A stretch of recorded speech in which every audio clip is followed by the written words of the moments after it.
Olá, gente! Tudo bem com vocês? Hoje é dia 25, terça-feira, e nós vamos começar a nossa aula de Geografia.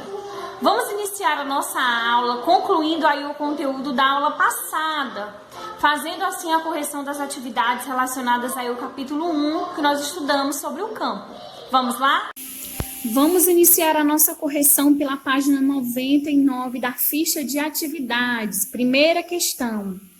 Sobre as características do trabalho no campo, marque X nas afirmativas corretas. Então, a gente deve marcar aí a alternativa B, que ela é correta. A atividade de trabalho ocorre durante o dia, com aproveitamento da luz do solar. A letra C, condições meteorológicas adversas, como chuvas torrenciais, podem impedir a realização do trabalho. A letra D, nós não devemos marcar. A letra E, devemos marcar. Em alguns casos, a maior parte do que é produzido é destinada a abastecer a família. E na letra F, também nós devemos marcar. Algumas pessoas prestam trabalho temporário. Segunda questão. Leia com atenção o texto a seguir, que faz um resumo de como era a atividade agropecuária no Brasil entre as décadas de 1950 e 1960.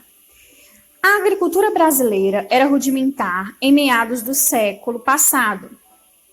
Prevalecia o trabalho braçal na produção agropecuária. Naquela época, menos de 2% das propriedades rurais contavam com máquinas agrícolas. Homens e mulheres do campo sofriam com escassez de tecnologia e informações. O resultado era o baixo rendimento por hectare e pouca produção. Se compararmos a produção agropecuária daquele período com a atual, veremos que muita coisa mudou e que hoje o Brasil é um dos líderes na produção mundial de alimentos. Continuando a nossa correção na página 100. Na sua opinião, que fator foi primordial para o avanço da agropecuária brasileira? Os avanços tecnológicos que começaram a ocorrer a partir da segunda metade do século passado e que continuaram desenvolvendo-se neste século. Então, esse foi um dos principais fatores aí do avanço da agropecuária brasileira. Na terceira questão, explique com suas palavras como os dois recursos mostrados a seguir auxiliam o produtor rural no desenvolvimento de suas atividades econômicas.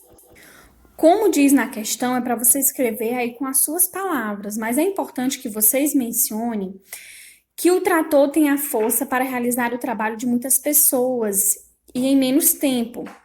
E em relação à imagem dos cientistas, é importante que vocês observem que os estudos para o desenvolvimento de novas substâncias que aumentam a produtividade, é a partir desses estudos que a produção também melhora e aumenta, Na quarta questão, sobre o volume de produção agropecuária brasileira, responda às questões a seguir. Quais fatores levaram o Brasil à posição de destaque na produção agropecuária mundial? Então, a grande área territorial, o clima quente com umidade abundante em quase todo o país, a disponibilidade de água, o desenvolvimento tecnológico e a força de trabalho. Na letra B, cite 2 produtos agrícolas em cuja produção o Brasil é um dos maiores do mundo. Então, nós temos aí a carne de frango e a soja. Muito bem, feitas aí as nossas correções, vamos iniciar agora o estudo do nosso capítulo 2, a cidade. Nós vimos aí no capítulo 1 características do campo, os trabalhos que são desenvolvidos. Agora nós vamos conhecer um pouco mais sobre as cidades, como elas se organizam, os trabalhos que são desenvolvidos. Preste bastante atenção na explicação para você conhecer mais sobre esse assunto e assim você saber diferenciar e reconhecer as características do campo e da cidade. Vamos lá? Antes de iniciarmos o capítulo 2, que vai falar sobre a cidade, nós vamos fazer uma atividade de revisão sobre o que nós estudamos em relação ao campo. Então, pega a sua ficha de atividade, abre na página 101 e vamos juntos responder aí essa atividade.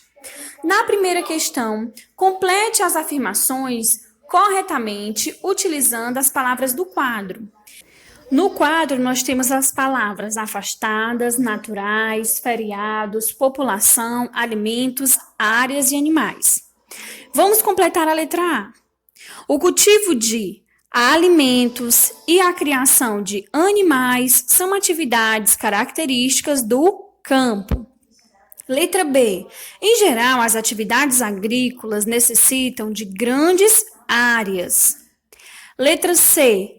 A maior parte da população brasileira reside nas cidades. Letra D. No campo, as residências estão mais afastadas umas das outras. Letra E. As atividades ligadas à produção agrícola são bastante influenciadas pelos elementos naturais. F. O trabalho no campo não para, nem mesmo em fins de semanas ou feriados. Segunda questão. Observe a imagem ao lado e depois responda: que tipo de trabalho no campo essa pessoa está desenvolvendo? Dica: esse tipo de trabalho ocorre em períodos específicos. Então, nós podemos ver que aquele trabalho temporário, que acontece principalmente na época da colheita, e eles são conhecidos como boia fria. Então, eles são representados pelo boia fria aí nessa imagem que vocês podem estar observando que ele está exatamente fazendo isso. Está trabalhando na colheita. Na página 112, nós podemos observar aí um gráfico, que representa a evolução da produção de cereais no Brasil em quilogramas por hectare de cultivo. O hectare é uma medida agrícola que corresponde a uma área pouco maior que a de um campo de futebol. Então, vocês podem observem os anos aí que estão embaixo e a quantidade que está logo aí na lateral do nosso gráfico. Na letra A, como se comportou a produção de cereais no Brasil durante o período apresentado no gráfico? Então, ele manteve-se praticamente estável até 1971. Mas aí, a partir de 1971, quando começou a crescer, com aceleração a partir de 1991. Então, ele foi crescendo. A partir de 1971, ele teve um crescimento, mas ele foi ter um crescimento significativo, bem avançado, a partir de 1991. Letra B. Compare a produção de 1961 com a de 2016. Então, a gente pode ver que a produção de 1961... ela foi de 1.346,3 kg por hectare. Em 2016, foi de 4.180,8, ou seja, mais que triplicou. Letra C. Quais fatores levaram à situação apresentada no gráfico? Então, o principal fator foi o desenvolvimento tecnológico, com o aumento do uso de insumos e maquinários agrícolas e os estudos feitos nos laboratórios de pesquisa. Vamos agora observar o capítulo 2, Nós estamos estudando nessa unidade 3 a interdependência entre a cidade e o campo. E agora nós vamos ver um pouco sobre as características da cidade. Então, nós vamos estudar como os habitantes e alguns dos problemas que podemos encontrar nesse espaço, nas cidades. Iniciando o nosso capítulo, nós vamos ver aí na seção Conversa Vai. Você consegue identificar esse lugar? Reconhece alguns elementos? Sabe o que acontece nesse lugar? O que fazem as pessoas que vivem? E aí, gente, vocês sabem o que essa imagem representa? Quais são os elementos aí que a gente pode reconhecer nessa imagem? Vocês já estão observando as diferenças entre o campo e a cidade? Vamos observar a seção Conversa Vem. Cada cidade tem suas particularidades. Como é a sua? Quem a administra? Então, aproveite esse espaço para falar um pouco sobre a nossa cidade, a cidade onde moramos. Na página 185, nós podemos ver aí o que é uma cidade. Então, vamos observar o que faz um lugar ser considerado uma cidade. A cidade pode ser definida como local em que há grande concentração de pessoas vivendo e trabalhando. Nas cidades há um grande número de equipamentos de infraestrutura, vias de deslocamentos, rede de distribuição de energia, iluminação e etc. E de serviços como banco, escolas, hospitais e etc., fundamentais para o seu funcionamento e para a vida da população. E aí a gente pode observar a imagem da cidade de São Paulo, né, que é uma das maiores cidades do mundo e a maior cidade do Brasil. Veja, né, que nessa cidade há aspectos bem diferentes da nossa cidade, né? A nossa cidade não é assim, com essa quantidade de edifício. Nós também não temos aí metrô, vários ônibus, né, que vão de um bairro para o outro, como tem nessa grande cidade do Brasil, São Paulo. Na página 186, nós podemos ver as características da cidade. As cidades costumam ser espaços muito complexos, onde podemos encontrar diferentes realidades, algumas positivas e outras negativas. Essa vai ser a primeira atividade que você vai fazer relacionada ao que a gente está estudando. Então, você vai anotar na tabela a seguir 4 pontos que você considera positivo e 4 pontos que você julga negativos na vida na cidade. Então, preste atenção na realidade que nós encontramos aqui na nossa cidade para você colocar aí esses pontos positivos e negativos. Na segunda questão, entre os pontos que você considerou negativos, circule aquele que deve ser resolvido mais urgentemente. No ideia para ajudar a resolver esse problema. Então pense aí o que poderia acontecer para resolver esse problema que você considera mais urgente. Terceira questão. Selecione um ponto que você considerou positivo e justifique sua escolha, descrevendo a importância dele para as pessoas que vivem na cidade. Então, quais dos pontos positivos você considera o mais importante, essencial, e por que você acha que é tão importante esse ponto e ele é positivo na cidade onde você vive? Na página 187, nós podemos ver o ícone da realidade aumentada. E nessa realidade aumentada apresenta aí um vídeo gravado no município de Arapongas, no estado do Paraná. E é possível perceber claramente aí os limites entre o rural e o urbano. E a gente pode observar como as cidades avançam aí sobre o campo, tornando cada vez menor os espaços de produção. Então não deixe de abrir essa realidade aumentada e ver esse vídeo. Nessa mesma página nós podemos ver a organização das cidades, né? Então a grande maioria das cidades brasileiras começou como pequenos povoados e vilas que cresceram em população e área ao longo dos anos. Aí nós podemos ver a imagem de São Vicente, a primeira vila do Brasil. Como a gente está estudando lá no nosso conteúdo de história, essas primeiras vilas, né, elas iniciaram aí pequenos povoados, pequenas vilas, e olha só como está aí São Vicente, né, que foi uma das primeiras vilas, né, a primeira vila aqui do nosso país. Veja aí como ela está hoje em dia, com certeza muito diferente do seu início. Vimos aí a seção para saber mais. A primeira vila do Brasil foi São Vicente, que é um município que fica no estado de São Paulo, no litoral. Observem aí esse detalhe, né? Ela fica no litoral e as primeiras cidades, as primeiras vilas foram exatamente fundadas, criadas aí pelo litoral, que foi exatamente onde os nossos colonizadores chegaram.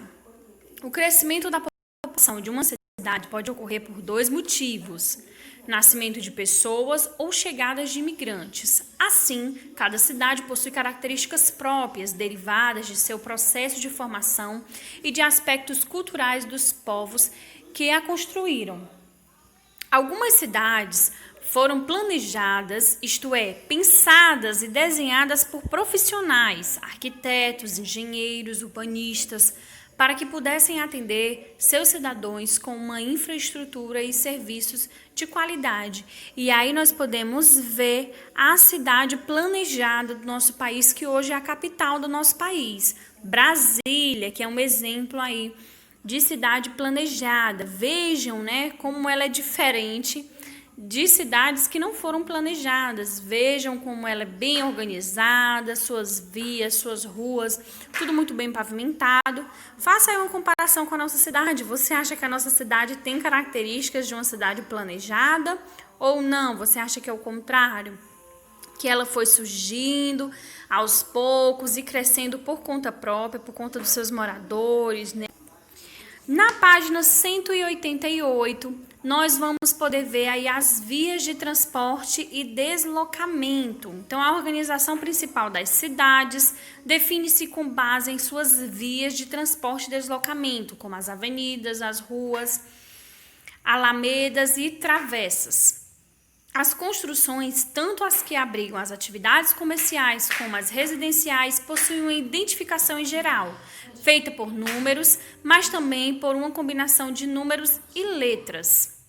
E aí nós podemos ver, né, os nomes das vias de circulações e a identificação das construções são obrigatórios em todas as cidades e esses elementos podem ser considerados fundamentais para a organização, pois auxiliam as pessoas a encontrar os lugares com grande facilidade. Então, se você já deve ter observado aí, para a gente encontrar um endereço, é muito importante a gente saber o nome do bairro, o nome